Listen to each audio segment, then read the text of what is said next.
Welcome back, friends. Tonight we are going to read The Suitable Surroundings by Ambrose Bierce. The Night. One midsummer night, a farmer's boy living about 10 miles from the city of Cincinnati was following a bridle path through a dense and dark forest. He had lost himself while searching for some missing cows, and near midnight was a long way from home, in a part of the country with which he was unfamiliar. But he was a stout-hearted lad, and knowing his general direction from his home, he plunged into the forest without hesitation, guided by the stars. Coming into the bridle path and observing that it ran in the right direction, he followed it. The night was clear, but in the woods it was exceedingly dark. It was more by the sense of touch than by that of sight that the lad kept the path. He could not, indeed, very easily go astray. The undergrowth on both sides was so thick as to be almost impenetrable. He had gone into the forest a mile or more when he was surprised to see a feeble gleam of light shining through the foliage skirting the path on his left. The sight of it startled him and set his heart beating audibly. "The old breed house is somewhere about here," he said to himself.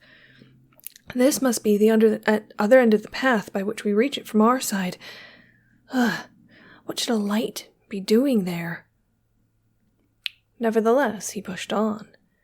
A moment later, he had emerged from the forest into a small open space, mostly upgrown to brambles. There were the remnants of a rotting fence. A few yards from the trail, in the middle of the clearing, was the house from which the light came through an unglazed window. The window had once contained glass, but that and its supporting frame had long ago yielded to missiles flung by hands of venturesome boys to attest alike their courage and hostility to the supernatural, for the Breed house bore the evil reputation of being haunted. Possibly it was not, but even the hardiest skeptic could not deny that it was deserted, which in rural regions is much the same thing. Looking at the mysterious dim light shining from the ruined window, the boy remembered with apprehension that his own hand had assisted at the destruction. His penitence was of course poignant in proportion to its tardiness and inefficacy. He half expected to be set upon by all the unworldly and bodiless malevolences whom he had outraged by assisting to break alike their windows and their peace. Yet this stubborn lad, shaking in every limb, would not retreat. The blood in his veins was strong and rich with the iron of the frontiersman. He started to pass the house. As he was going, he looked in at the blank window space and saw a strange and terrifying sight. The figure of a man seated in the center of the room at a table upon which lay some loose sheets of paper. The elbows rested on the table, the hands supported the head, which was uncovered. On each side the fingers were pushed into the hair. The face showed dead yellow in the light of a single candle a little to one side. A flame illuminated that side of the face, the other was in deep shadow. The man's eyes were fixed upon the blank window space with a stare in which the old and cooler observer might have discerned something of apprehension, but which seemed to the lad altogether soulless. He believed the man to be dead. The situation was horrible, but not without its fascination. The boy stopped to note it all. He was weak, faint, and trembling. He could feel the blood forsaking his face. Nevertheless, he set his teeth and resolutely advanced to the house. He had no conscious intention. It was the mere courage of terror. He thrust his white face forward into the illuminated opening. At that instant, a strange, harsh cry, a shriek, broke upon the silence of the night. The note of the screech owl. The man sprang to his feet, overturning the table and extinguishing the candle. The boy took to his heels. The day before. Good morning, Colston. I am in luck, it seems. You have often said that my commendation of your literary work was mere civility, and here you find me absorbed, actually merged, in your latest story in The Messenger. Nothing less shocking than your touch upon my shoulder would have roused me to consciousness. The proof is stronger than you seem to know, replied the man addressed. So keen is your eagerness to read my story that you are willing to renounce selfish considerations and forego all the pleasure that you could get from it. I don't understand you, said the other, folding the newspaper that he held and putting it to his pocket. You writers are a queer lot, anyhow. Come, tell me what I might have done or omitted in this manner. In what way does the pleasure that I get or might get from your work depend on me? In many ways. Let me ask you how you would enjoy your breakfast if you took it in this streetcar. Suppose the phonograph so perfected as to be able to give you an entire opera, singing, orchestration, and all. Do you think you would get much pleasure out of it if you turned it on at your office during business hours? Do you really care for a serenade by Schubert when you hear it fiddled by an untimely Italian on a morning ferry boat? Are you always cocked and primed for enjoyment? Do you keep every mood on tap, ready for any demand? Let me remind you, sir, that the story which you have done me the honor to begin as a means of becoming oblivious to the discomfort of this car is a ghost story. Well, has the reader no duties corresponding to his privileges? You have paid 5 cents for that newspaper. It is yours. You have the right to read it when and where you will. Much of what is in it is neither helped nor harmed by time and place and mood. Some of it actually requires to be read at once while it is fizzing. But my story is not of that character. It is not the very latest advices from Ghostland.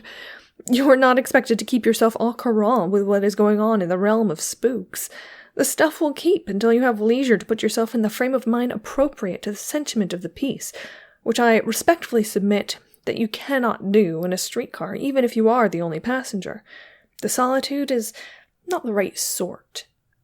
An author has rights which the reader is bound to respect.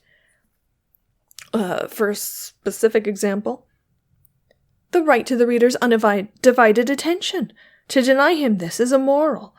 To make him share your attention with the rattle of a streetcar, the moving panorama of the crowds on the sidewalks and the buildings beyond, with any of the thousands of distractions which make our customary environment, is to treat him with gross injustice. By God, it is infamous. The speaker had risen to his feet and was steadying himself by one of the straps hanging from the roof of the car. The other man looked up at him in sudden astonishment, wondering how so trivial a grievance could seem to justify so strong language.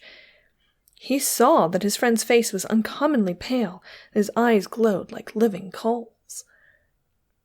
You know what I mean, continued the writer, impetuously crowding his words. You know what I mean, Marsh. My stuff in this morning's Messenger is plainly subheaded, A Ghost Story. That is ample notice to all. Every honorable reader will understand it as prescribing by implication the conditions under which the work is to be read. The man addressed as Marsh winced a trifle, then asked with a smile, What conditions? You know that I am only a plain businessman who cannot be supposed to understand such things. How, when, where should I read your ghost story? In solitude, at night, by the light of a candle. There are certain emotions which a writer can easily enough excite, such as compassion or merriment. I can move you to tears or laughter under almost any circumstances, but for my ghost story to be effective, you must be made to feel fear, at least a strong sense of the supernatural, and that is a difficult matter. I have a right to expect that if you read me at all, you will give me a chance, that you will make yourself accessible to the emotion that I try to inspire. The car had now arrived at its terminus and stopped. The trip just completed was its first for the day, and the conversation of the 2 early passengers had not been interrupted. The streets were yet silent and desolate. The housetops were just touched by the rising sun. As they stepped from the car and walked away together, Marsh narrowly eyed his companion, who was reported, like most men of uncommon literary ability, to be addicted to various destructive vices. That is the revenge which dull minds take upon bright ones in resentment of their superiority. Mr. Colston was known as a man of genius. There are honest souls who believe that genius is a mode of excess. It was known that Colston did not drink liquor, but many said that he ate opium. Something in his appearance that morning, a certain wildness of the eyes, an unusual pallor, a thickness and rapidity of speech, were taken by Mr. Marsh to confirm the report. Nevertheless, he had not the self-denial to abandon a subject which he found interesting, however it might excite his friend. "Do you mean to say," he began, "that if I take the trouble to observe your directions, place myself in the conditions that you demand, solitude, night, and a tallow candle, you can, with your ghostly work, give me an uncomfortable sense of the supernatural, as you call it? Can you accelerate my pulse, make me start at sudden noises, send a nervous chill along my spine, and cause my hair to rise?" Colston turned suddenly and looked him squarely in the eyes as they walked. "You would not dare. You have not the courage," he said. He emphasized the words with a contemptuous gesture. "You are brave enough to read me in a streetcar, but in a deserted house, alone in the forest at night, I have a manuscript in my pocket that would kill you." Marsh was angry. He knew himself courageous, and the words stung him. "If you know such a place," he said, "take me there tonight and leave me your story and a candle. Call for me when I've had enough time to read it, and I'll tell you the entire plot and kick you out of the place." That is how it occurred that the farmer's boy, looking in at an unglazed window of the breed house, saw a man sitting in the light of a candle. The day after. Late in the afternoon of the next day, 3 men and a boy approached the breed house from that point of the compass toward which the boy had fled the preceding night. The men were in high spirits. They talked very loudly and laughed. They made facetious and good-humored ironical remarks to the boy about his adventure, which evidently they did not believe in. The boy accepted their raillery with seriousness, making no reply. He had a sense of fitness of things, and knew that one who professes to have seen a dead man rise from his seat and blow out a candle is not a credible witness. Arriving at the house and finding the door unlocked, the party of investigators entered without ceremony. Leading out of the passage into which this door opened was another on the right and one on the left. They entered the room on the left, the one which had the blank front window. Here was the dead body of a man. It lay partly on one side with the forearm beneath it, the cheek on the floor. The eyes were wide open. The stare was not an agreeable thing to encounter. The lower jaw had fallen. A little pool of saliva had collected beneath the mouth. An overthrown table, a partly burned candle, a chair, and some paper with writing on it were all else that the room contained. The men looked at the body, touching the face in turn. The boy gravely stood at the head, assuming a look of ownership. It was the proudest moment of his life. One of the men said to him, "You're a good 'un," a remark which was received by the 2 others with nods of acquiescence. It was skepticism, apologizing to truth. Then one of the men took from the floor the sheet of manuscript and stepped to the window, for already the evening shadows were glooming the forest. The song of the whippoorwill was heard in the distance, and a monstrous beetle sped by the window on roaring wings and thundered away out of hearing. The man read the manuscript. "Before committing the act which, rightly or wrongly, I have resolved on and appearing before my Maker for judgment, I, James R. Colston, deem it my duty as a journalist to make a statement to the public. My name is, I believe, tolerably well known to the people as a writer of tragic tales, but the somberest imagination never conceived anything so tragic as my own life and history. Not an incident. My life has been destitute of adventure and action, but my mental career has been lurid with experiences such as kill and damn. I shall not recount them here. Some of them are written and ready for publication elsewhere. The object of these lines is to explain to whomsoever may be interested that my death death is voluntary, my own act.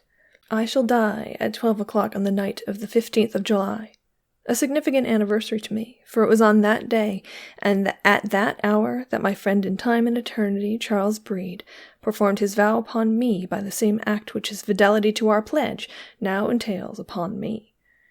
He took his life in his little house in the Copton Woods. There was the customary verdict of temporary insanity. Had I testified at that inquest, had I told all I knew, they would have called me mad. Here followed an evidently long passage which the man reading read to himself only. The rest he read aloud. I have still a week of life in which to arrange my worldly affairs and prepare for the great change. It is enough, for I have but few affairs, and it is now 4 years since death became an imperative obligation. I shall bear this writing on my body. The finder will please hand it to the coroner. James R. Colston. P.S. Willard Marsh, on this fatal 15th day of July, I hand you this manuscript, to be opened and read under the conditions agreed upon, and at the place which I designated. I forego my intention to keep it on my body to explain the manner of my death, which is not important. It will serve to explain the manner of yours. I am to call for you during the night to receive assurance that you have read the manuscript. You know me well enough to expect me. But, my friend, it will be after 12 o'clock. May God have mercy on our souls. J.R.C. Before the man who was reading this manuscript had finished, the candle had been picked up and lighted. When the reader had done, he quietly thrust the paper against the flame, and despite the protestations of the others, held it until it was burnt to ashes.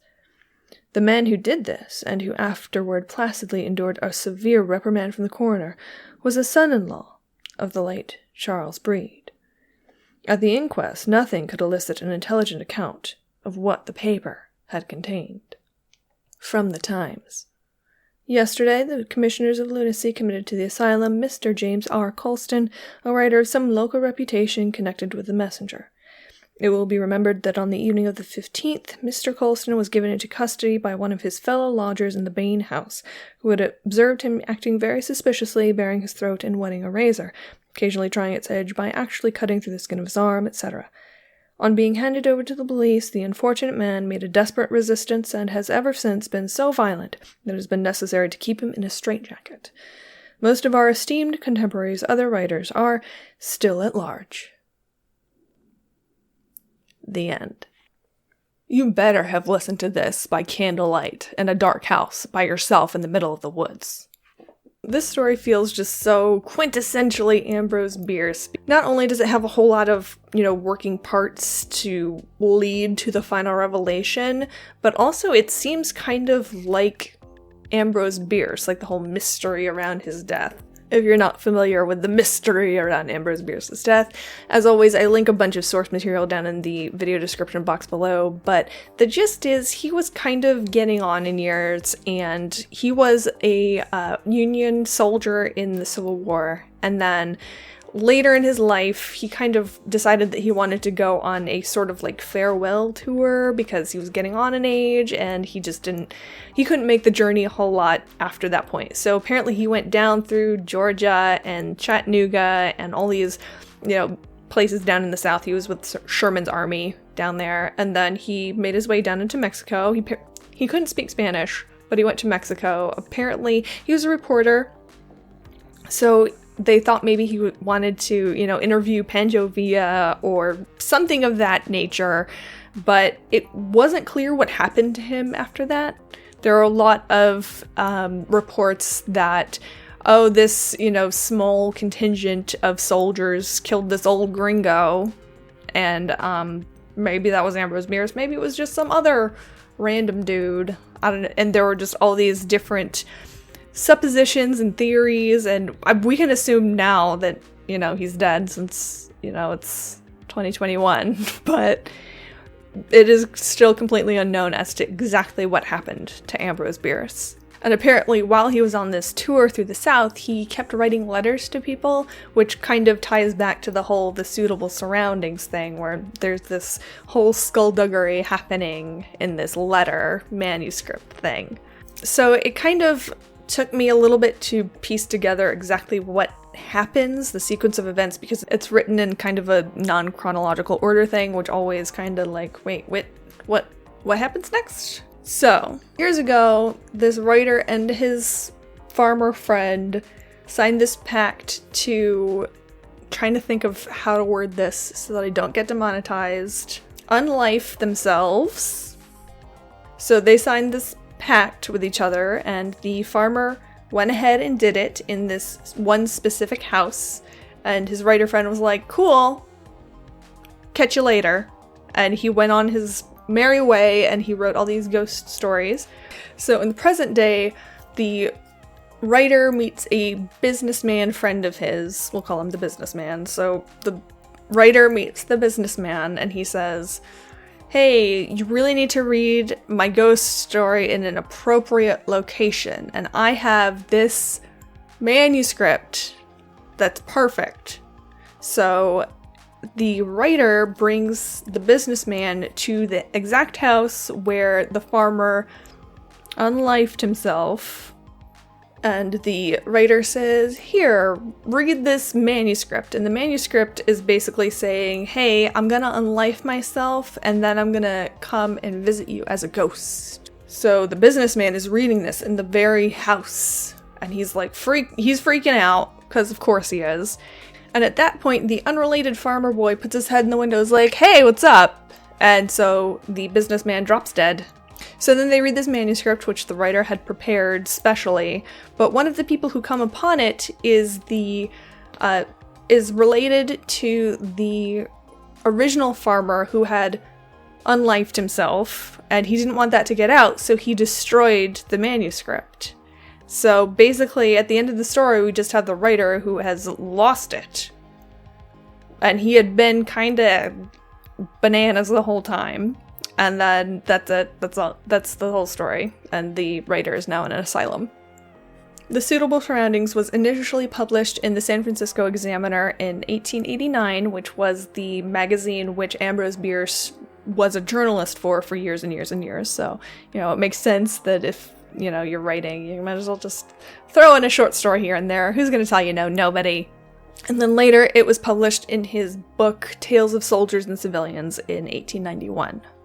I've seen people conjecturing that maybe Colston had actually intended to visit Marsh in the house and jump out and be like, hey, it's me, I'm my ghost now. But he was apprehended well before that point, so if the farmer's kid didn't come and look in the window, probably nothing would have really happened. Marsh would have read the story and been scared, but he wouldn't have been visited by this apparition, which is apparently, Colston's spirit. One thing that I will say about ghost stories of this particular vintage, including this one, is that very frequently there will be a chunk in the middle where the writer just says, oh no, it's too horrible, I can't possibly describe it to you. Which, on the one hand, it allows you to kind of bridge the gap in your own head, which will be tailored to whatever thing that you find the most scary. So if you're super afraid of, snakes, then maybe your brain will say snakes, but I don't find snakes that scary, just kind of in general. Some of them are kind of cute sometimes, so for me, that wouldn't be where my brain would go, so I can supply something else that I might find scary, and I'm not going to tell you because this is the internet, and I'm not going to divulge my deepest fears to the internet. That would be crazy. But it has that element, but also at the same time, I'm not going to say that it's, lazy, but it means that you don't have to come up with a whole really scary scenario, doesn't it? I really hope that you enjoyed this latest story in Spooky Month. If you did, make sure to like it down below so I know what people like, so I can continue to produce stuff that people like. And while you're down there, you might as well subscribe so you don't miss another spooky month story. I'll see you guys next time.